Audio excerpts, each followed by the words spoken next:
Stefan with money.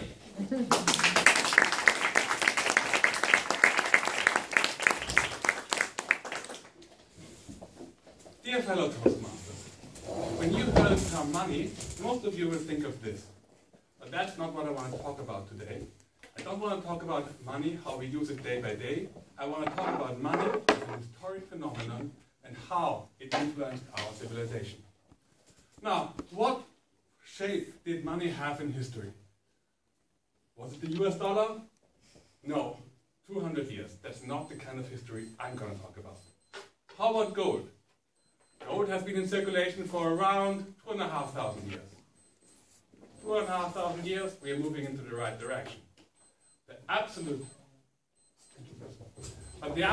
hero in terms of long-term valuability is this, the cowrie shell. The cowrie shell has been used as a major trading currency in the Pacific area for at least 4,000 years. Only 200 or 300 years ago, this might have been the most valuable thing in this room. The cowrie shell stopped being an official state currency just 100 years ago, when Uganda was last to drop it. And if you think that the era of the cowrie shell is now over, then you should look at this. That's the Chinese character for shell, and this means trade, buy, sell, rich, consumption, gambling, loan, and theft. So as you can see, wherever there's the shell, there is the money. And wherever there's the money, there is the shell. Now, I want you to pass this money around. And if you're doing it correctly, you will feel a bliss when the money comes to you. And you will feel terrifying pain down to your bones. And you have to let go.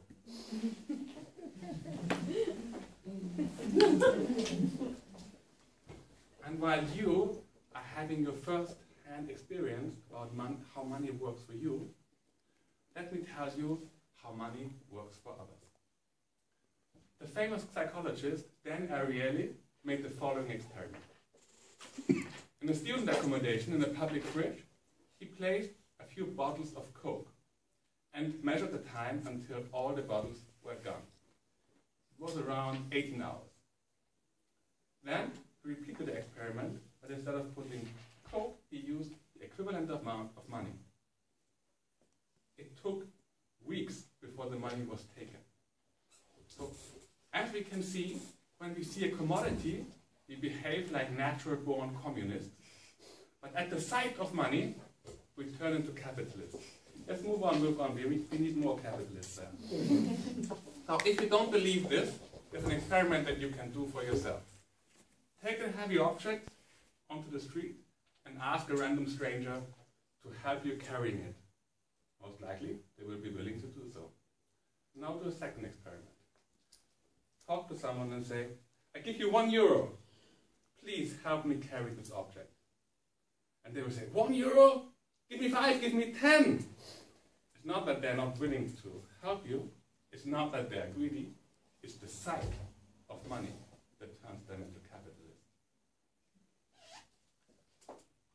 Now, the first person to measure this quantitatively, what is the impact of the sight of money, was Dunkett in the 1940s. He made a simple experiment. People had to solve a simple task that involves creativity. They had to fix a candle onto the wall. And among the items they had was a box of pins. And the creative task was to take the pins out of the box and use the box instead of merely understanding the box as a container for pins. Normally, people would take like 4 to 5 minutes to solve this problem. But as monetary reward was offered, the time to solve this problem increased to above 10 minutes. And ever since, this experiment has been repeated throughout the world in many variations. It is very clear that our creativity is destroyed when monetary reward is offered. And money makes us good as doing repetitive, mechanistic tasks, but destroys creativity. So, now we have seen how money works on society. It makes us less creative, less willing to, less helpful, but highly efficient doing stupid tasks. But actually, capitalism is our state religion, so you're not supposed to know this. So I'm sorry, but you know too much.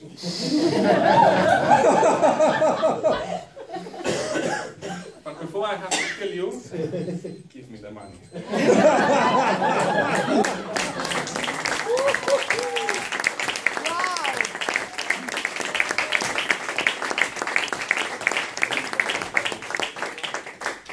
So you've had a chance to experience firsthand how the money works for you. You have heard how money works on society, and you have seen how money works for me. And if you have another chance to go to the cashier and pay, then you can think about how this simple action changes our mankind.